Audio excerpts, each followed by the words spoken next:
Hello bubbly lovers, this is Giles Halling again with your Bubbly Bulletin number 2. This one is called Looking for Clues, how to assess what a champagne will be like before you actually buy it.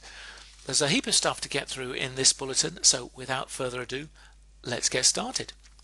You see, having a little bit of knowledge about the region and the different villages in the region can be really useful when it comes to choosing a champagne and identifying what style and type of champagne is going to be.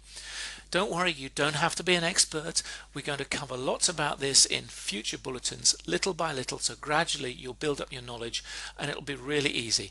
And I'm certainly going to be there all the way to help you. You see, when I look at a champagne label sometimes, I think, well, there's absolutely nothing there that tells me anything useful. And I'm sure you've felt the same. But if you have what I call insider knowledge, and I can certainly help you with that, you're going to find things a lot easier. This is particularly true when you're talking about small grower champagnes, and these I think are the ones that we'd all like to discover a bit more about. So imagine how useful that would be if you're in a liquor shop, an off license as we call them in England. You're in front of a whole row of champagnes, you have no idea which one to choose, the person in the shop doesn't know any more than you do, and you're completely at a loss. But you won't be at a loss with a few pieces of pertinent information. So let me explain a bit more.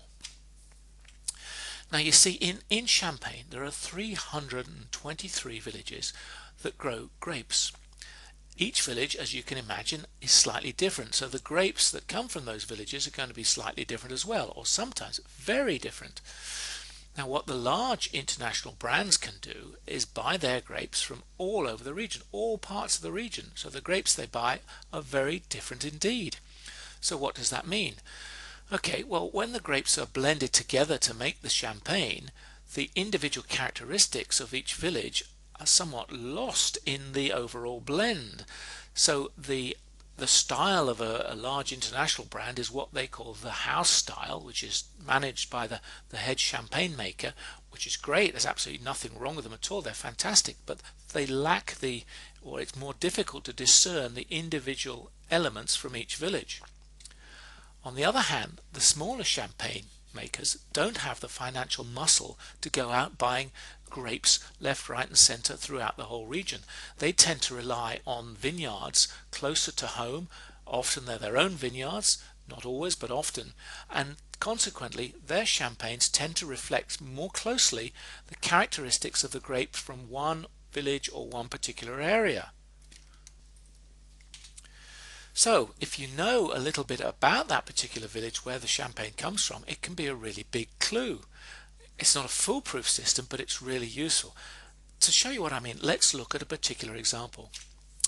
Okay, this champagne comes from the village of Ailly. On the next slide I'll enlarge that bottle picture so you can see. So Ailly is the name of the village, and the other thing you can see is Grand Cru. Here you go, there we see in red letters Ailly Grand Cru.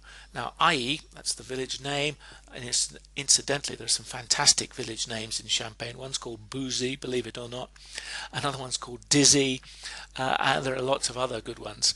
Now, so Ailly is the name of the village. Grand Cru refers to the status or the quality of those grapes and the quality of that village. Now if we look at this map, now you'll see Ailly is right there in the middle of the upper right hand blue block, which represents the main part of the Champagne vineyards. Ailly is on the north side, the north bank of the river Marne that flows through the area. Consequently the vineyards in Ailly face southwards across the river. They get a lot of sunshine. That means they get very ripe grapes, quite a high level of sugar, and that produces powerful full-bodied champagnes. It's also worth noting that and this will be explained further on in other bulletins, and you'll get to know it gradually as your knowledge of Champagne increases, that Ailly comes from a region that is famous for its Pinot Noir grapes. You'll see that little green horseshoe area on the map. That area is where they grow the best Pinot Noir grapes, and Ailly's right next to that.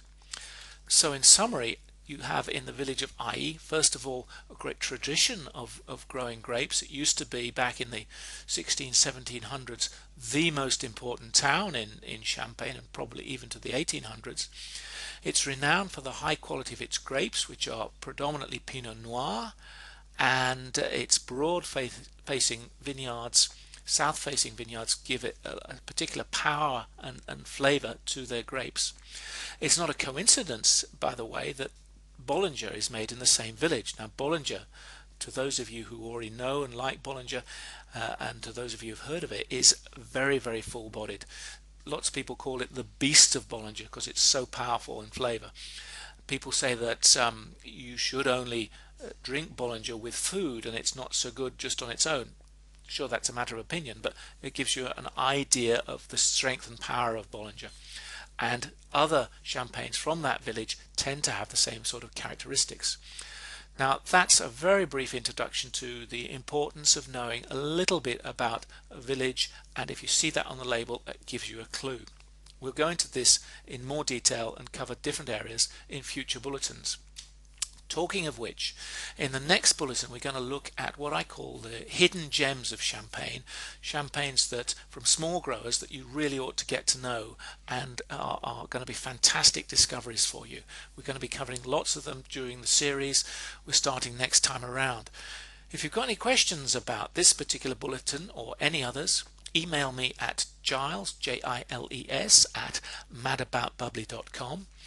And if you want to sign up to Mad About Bubbly to make sure you get all these bulletins and lots more, then go to www.madaboutbubbly.com.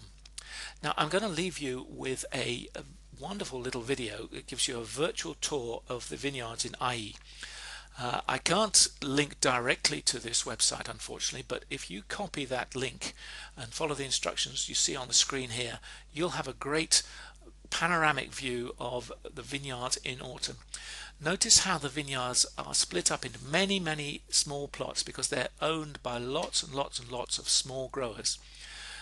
Also notice how the vineyards grow on the middle of the slopes. At the top there's just forests, and right at the bottom there's cereal crops, vineyards in between, and again we'll touch on that in future bulletins. Okay, so I hope you copy that that link. Do go to it and have a look. It's a lovely video. I'm sure you'll enjoy it. If you have any problems, email me and I'll send you a separate link. Okay, thank you very much for tuning in to the Bubbly Bulletin number 2. I look forward to hearing from you. Please do email me. It'll be great. Thanks very much. Until next time. Bye for now.